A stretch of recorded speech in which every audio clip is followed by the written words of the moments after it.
Terima kasih Anda masih bersama kami di live update. Kita beralih ke informasi selanjutnya, Saudara.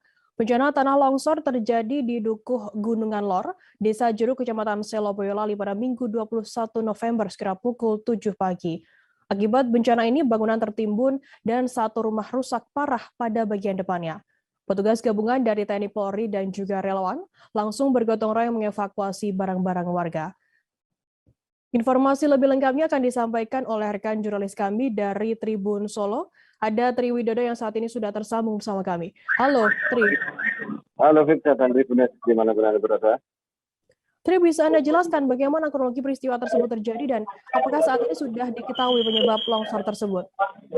Iya, Victor dan Tribunes, di mana Anda berada, peristiwa musibah tanah longsor yang terjadi di Desa Jeruk, Kecamatan Selo, Kabupaten Boyolali, Jawa Tengah ini terjadi pada pukul 7 pagi waktu Indonesia Barat, di mana saat itu penghuni rumah, yakni keluarga Bapak Mahmudi, tengah melakukan aktivitas di dalam rumah.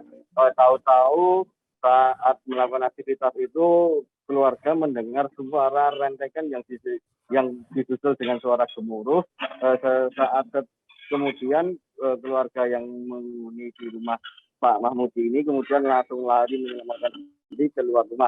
Tak berselang lama kemudian talut setinggi 6 meter dengan panjang 15 meter ini yang ada di samping rumah Pak Mahmudi tersebut kemudian longsor mengenai bangunan rumah dan sebuah toko kelontong milik Bapak Mahmudi. Tri, apakah selain kerugian material begitu, apakah juga ada korban jiwa maupun korban luka dari peristiwa ini? Iya, Firda, akibat peristiwa ini memang tidak menimbulkan korban jiwa, mengingat sebelum kejadian tanah longsor tersebut sudah ada tanda-tanda yang ini berupa suara gemuruh atau rentekan yang terjadi sesaat sebelum peristiwa tanah longsor ini terjadi. Kemudian keluarga dari Bapak Mahmudi yang juga ada anak-anak kecil langsung lari menyelamatkan diri keluar rumah sehingga tidak ada korban jiwa dalam peristiwa tersebut. Namun demikian beberapa kendaraan diantaranya ada 3 unit sepeda motor dan 1 unit mobil seri tertimpa sedikit reruntuhan. Akibatnya keempat kendaraan tersebut mengalami rusak ringan, Firda. Jadi kemudian setelah kejadian, bagaimana proses evakuasi dari warga, kemudian relawan dan juga dari BPBD Boyolali?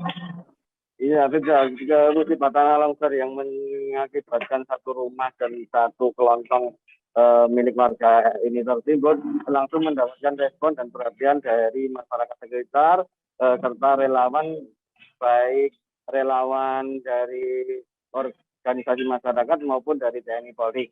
Sesaat kemudian warga langsung melakukan gotong royong untuk melakukan evakuasi atau pembersihan di lokasi longsor tersebut. Selain itu dari Badan Penanggulangan Bencana Daerah Boyolali juga langsung menerjunkan 1 unit alat berat untuk melakukan proses atau melakukan pembersihan puing-puing tanah longsor yang disertai batu yang menimpa rumah dan toko kelontong tersebut, Firda. Baik, terima kasih rekan jurnalis dari Tribun Solo, Tri Widodo atas laporan Anda. Selamat bertugas kembali. Jangan lupa subscribe, share, komen, dan like ya.